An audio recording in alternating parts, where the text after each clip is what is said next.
अब देखिए इस चौथा प्रश्न को क्या है, यदि ax का वर्ग प्लस bx प्लस c बराबर 0 एक द्विघातीय समीकरण है। देखिए द्विघातीय समीकरण का मतलब क्या होता है, ऐसा समीकरण जिसकी अधिकतम घात 2 हो। ठीक है, क्या जिसकी अधिकतम घात 2 हो, जैसे कि इसमें यहाँ x है, x की घात क्या है 2 है। ठीक है, तो इसकी अधिकतम घात क्या है 2 है। ठीक है, यहाँ ए बी सी क्या है, अवयव है आर का। आर यदि क्या होता है आपका रियल नंबर, जहाँ ए बी सी क्या है आपका रियल नंबर है और ए जो है 0 के बराबर नहीं होगा। ए क्या होगा आपका 0 के बराबर नहीं होगा, वह संख्या क्या होगी, एक द्विघाती समीकरण होगी। ठीक है, ये आपको कंडीशन दिया हुआ है। अब देखिए क्या दिया है, तो इसमें से कौन से समीकरण द्विघाती समीकरण हो सकते हैं और कारण लिखिए। ठीक है, तो यहाँ पास हमें नीचे में 5 समीकरण दिए हुए हैं और हमें ये बताना है कि इसमें से कौन सा समीकरण द्विघाती समीकरण है, और है तो क्यों है और नहीं है तो क्यों नहीं है, ये जो है हमें बताना है।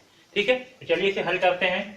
तो देखिए सबसे पहला क्वेश्चन क्या है, सबसे पहला है ax का वर्ग माइनस bx प्लस c बराबर 0। तो ये जो है आपका द्विघातीय समीकरण है या नहीं है। तो देखिए, तो यह समीकरण क्या है आपका द्विघातीय समीकरण है।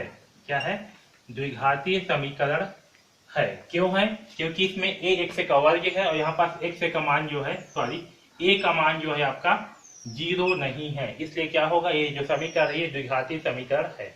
ठीक है, अब चलिए देखिए अब दूसरा क्वेश्चन भी क्या है, bx प्लस c बराबर 0। तो क्या समीकरण द्विघातीय समीकरण है। तो ये जो है आपका, ये जो समीकरण है आपका द्विघातीय समीकरण नहीं है। क्यों नहीं है, क्योंकि यहाँ पर देखिए a का मान नहीं है, यानी कि a का मान क्या है 0 है। ठीक है, तो a का मान 0 है, इसलिए क्या होगा, ये द्विघातीय समीकरण नहीं है, क्योंकि इसमें a आपको दिया ही नहीं है, मतलब क्या है a का मान 0 है। ठीक, इसलिए ये जो समीकरण है आपका द्विघातीय समीकरण नहीं होगा। अब देखिए तीसरा क्वेश्चन को। अब यहाँ देखिए इस तीसरा क्वेश्चन पे ax का वर्ग प्लस c बराबर 0।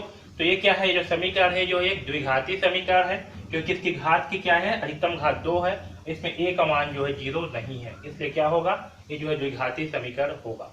ठीक, यहाँ पर देखिए इस चौथा में ax का वर्ग बराबर 0 दिया है, तो ये क्या होगा, यहाँ देखिए यहाँ x की अधिकतम घात क्या है 2 है, इसका मतलब क्या है कि जो समीकरण है ये क्या है, द्विघातीय समीकरण है। क्या है, ये द्विघातीय समीकरण होगा या समीकरण है। क्यों, क्योंकि यहाँ पर a का मान 0 नहीं है। ठीक है, इसलिए क्या होगा, ये समीकरण है द्विघातीय समीकरण है।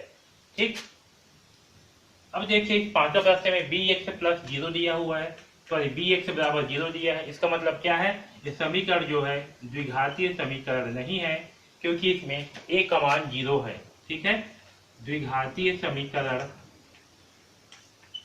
नहीं है। क्यों नहीं है, क्योंकि a का है आपका 0 है। ठीक है, इसमें a जो है 0 है, इसलिए ये जो है द्विघातीय समीकरण नहीं होगा। ठीक है, तो इस प्रकार से हम किसी भी समीकरण को जो है पहचान करेंगे कि समीकरण द्विघाती है या नहीं है। ओके, आया समझ में।